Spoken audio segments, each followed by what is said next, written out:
What's that all about?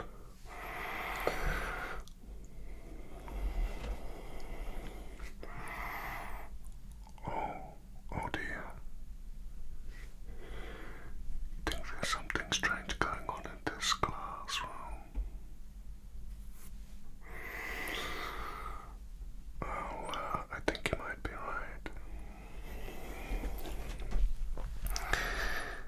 I want you to tell me when it all started. About a year ago. Okay. So, you first started hearing scurrying noises underneath some of the drawers and some of the bookshelves. And you thought that it was mice. Did you ever see a mouse? You didn't. But they're quick, aren't they? Yes. So the school got a exterminator to come in to fix the mice problem. Is that right? But when they looked for the mice, they didn't find mice or any mice droppings. Instead, they found little crystals. Really? Do tell. All of the crystals were collected up by the teacher and put into a pot. And the exterminator left.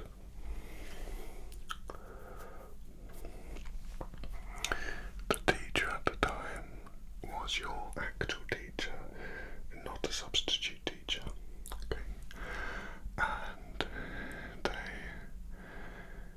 they basically just thought it was some kind of arts and crafts material, and they put it in a pot and put it in a drawer.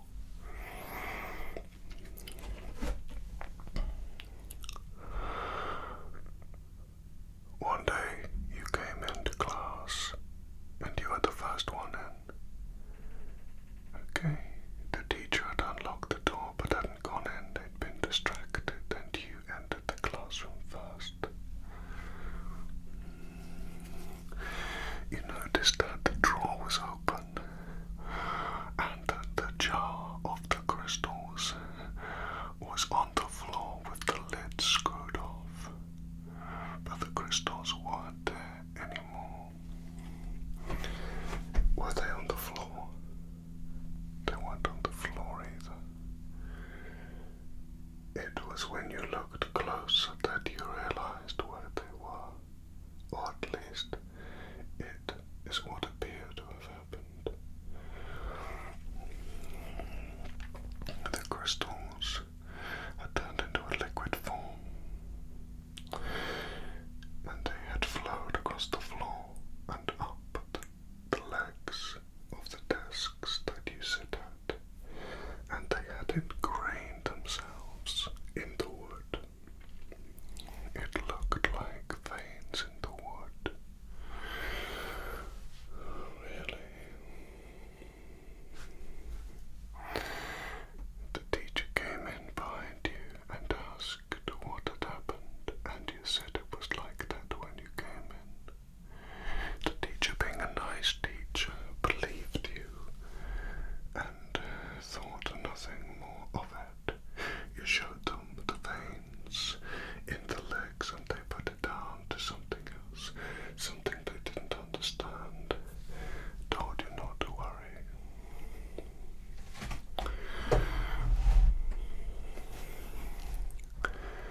They put the jar back in the desk and started the class.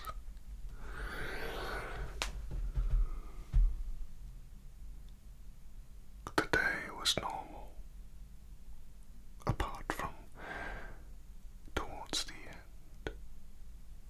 You noticed that the liquid in the legs started to glow slightly, just a little bit, just enough to notice. You looked around, but nobody else was watching. Only you had noticed.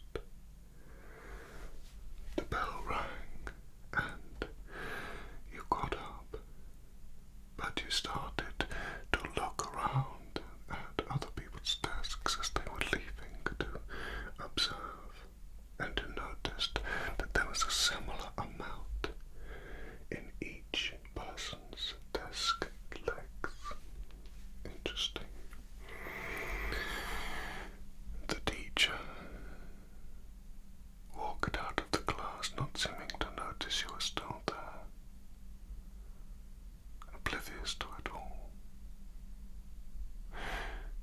You decided to scratch off a little bit of this vein of liquid and wrap it in a piece of paper and take it home.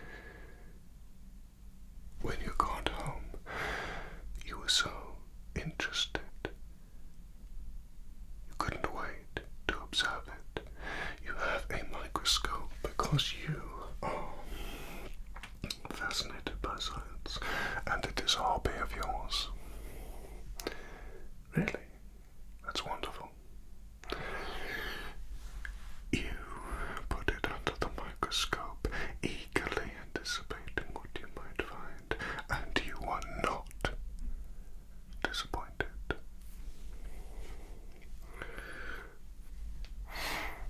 For what you saw was lots of little beings scurrying around with little tools in their hands, building and constructing tiny, tiny little things, hundreds of them all fitting in this very small sample.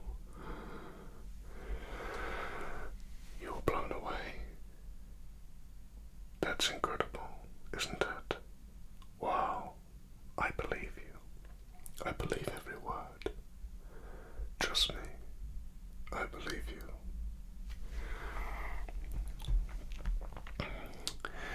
You weren't sure what to do. You had homework to finish and dinner would be soon. So you had to think fast. You put the substance in a jar, closed the lid, and put the jar in a drawer.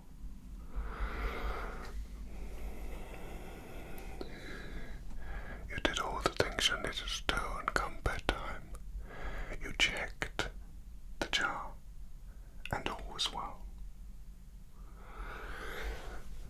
You had some incredible dreams that night. You had discovered a tiny civilization in an unknown material.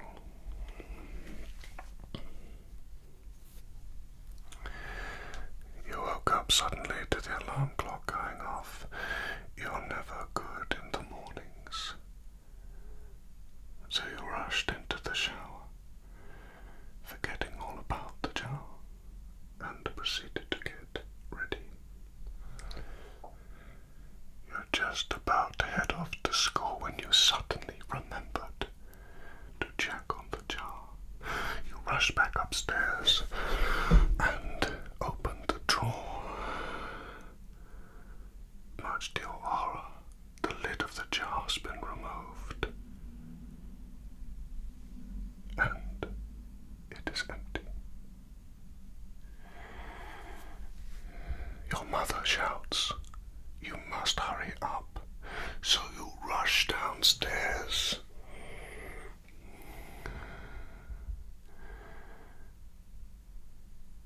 And off you go to school.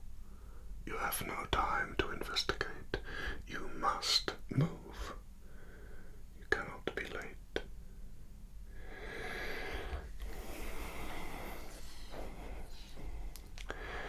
You can't stop thinking about what might be happening in your room. Where did they go? These tiny, tiny things. You get to school though, and you are in for an even bigger surprise.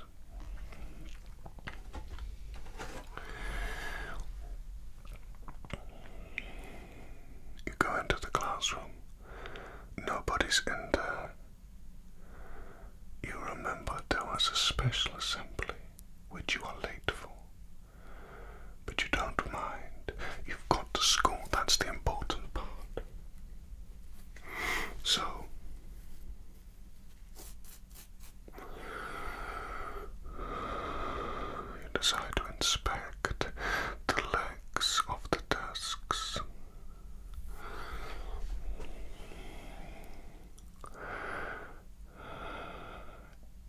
It's moving around a lot now, glowing brightly, and it seems to have grown.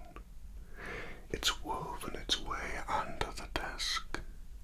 You know what it is now, a civilization of trillions of little beings all working and working and building away, constructing buildings and towns.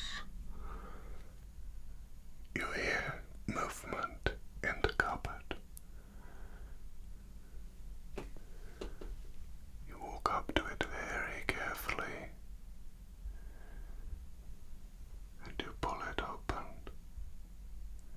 and inside you see your teacher kneeling down with the strangest thing crawling up their back.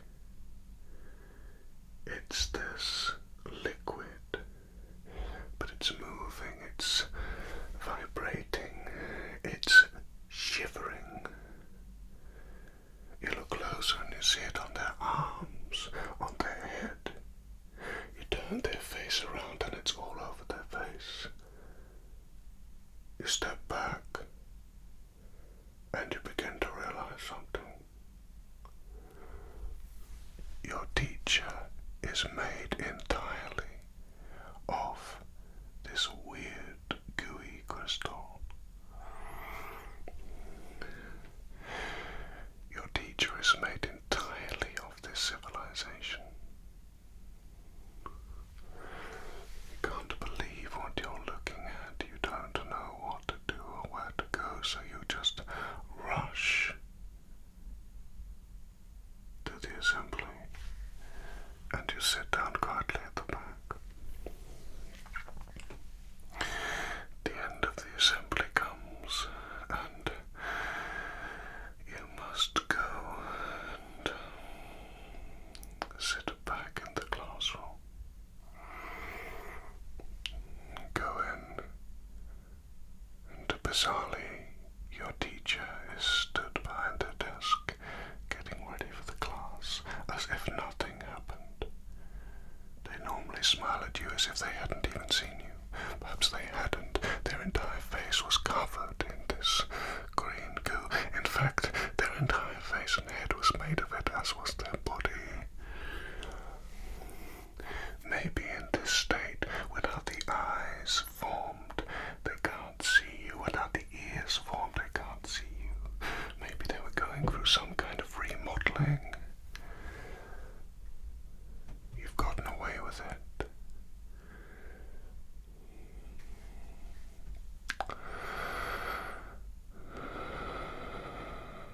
You are now surrounded under every desk and your teacher by this civilization in this crystally, liquidy goo.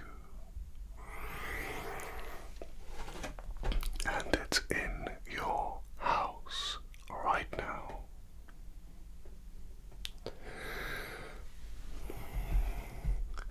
You decide you can't take it anymore and you ask to speak to the headmaster, saying that you need to talk to him about an important family matter. Your teacher happily obliges, not looking at the least bit suspicious. You knock on the headmaster's door. He opens it and you tell him everything.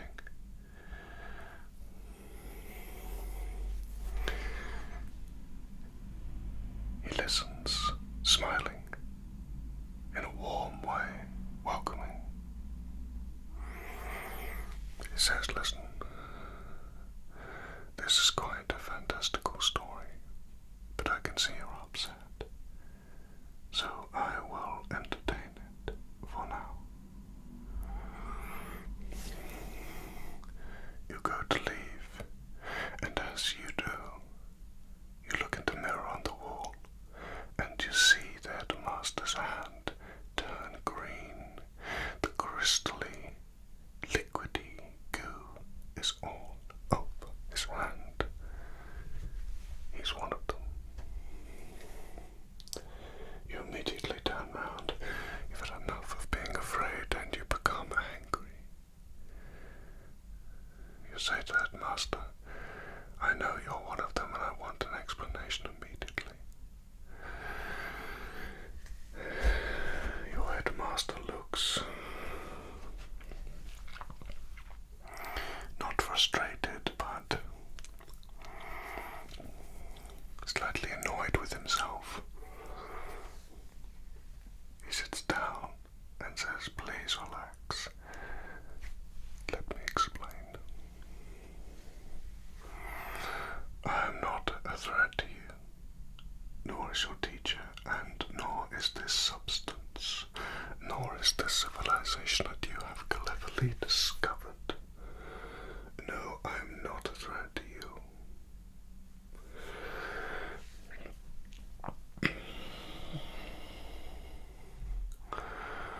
I am instead here to help.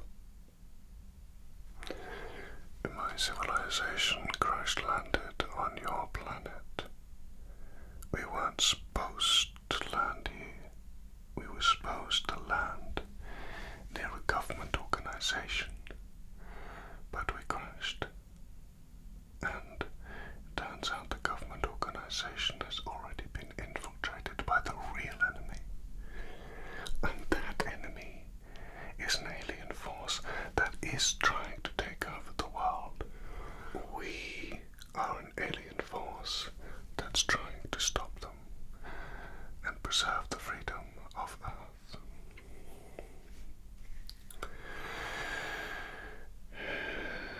You don't know what to believe, but you feel calmer, comforted. You explain that they were released in your house. The headmaster tells you not to worry. They have simply escaped and will be making their way back to the school. You are relieved. Wow, this is extraordinary.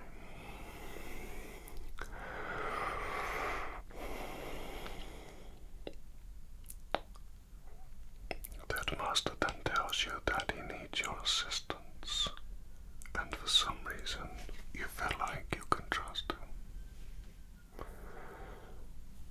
So, you agree.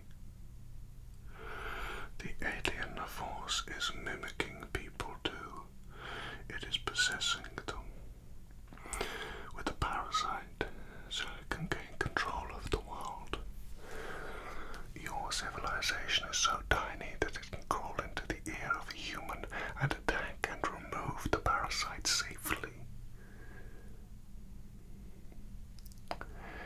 What they need from you is a delivery mode. They need you to go up behind someone and put your hand close to the ear. And they can jump from the hand into the ear, and then they can remove the parasite and thus free the person. And did you agree? You did. And you've been doing that ever since. So why so many substitute teachers?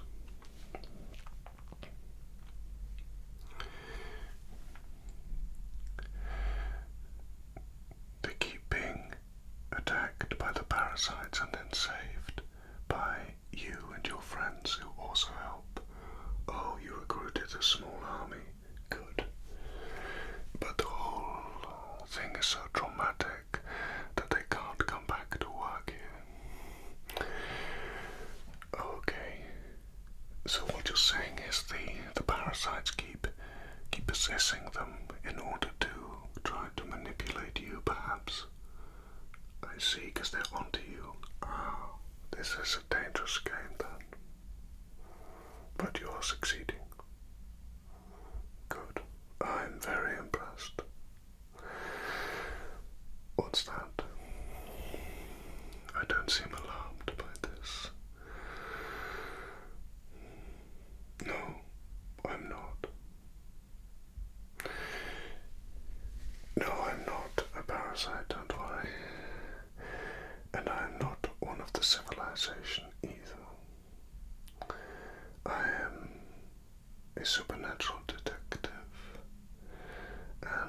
government agency that was supposed to accommodate this civilization was unfortunately hijacked by a rogue element. Once we found out that this department had been taken over in such a way, we had to act and have successfully managed to deal with them. I heard about where they had landed. We finally figured it out, and that led us to this school.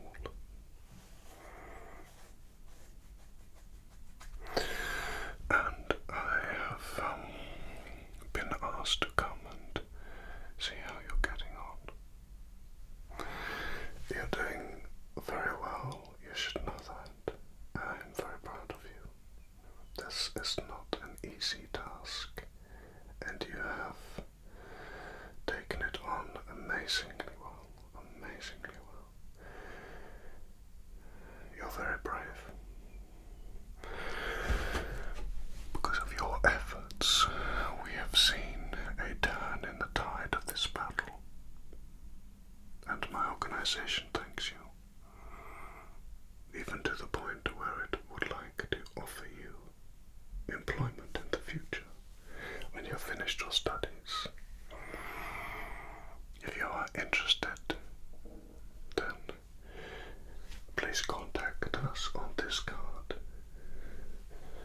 and you will have a shining career ahead of you. I can assure you it's the most interesting job, or one of the most interesting jobs available on this world. So, and I speak from experience.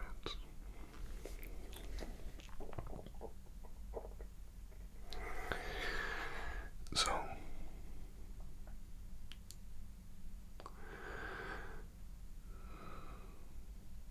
well done. You're doing great. And I suppose I am blown away by what you've achieved. It really was very brave. Well, I will be keeping an eye on you, and you can contact me if you get into any trouble.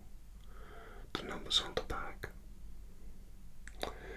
That's Supernatural Detective Hamilton, SD Hamilton.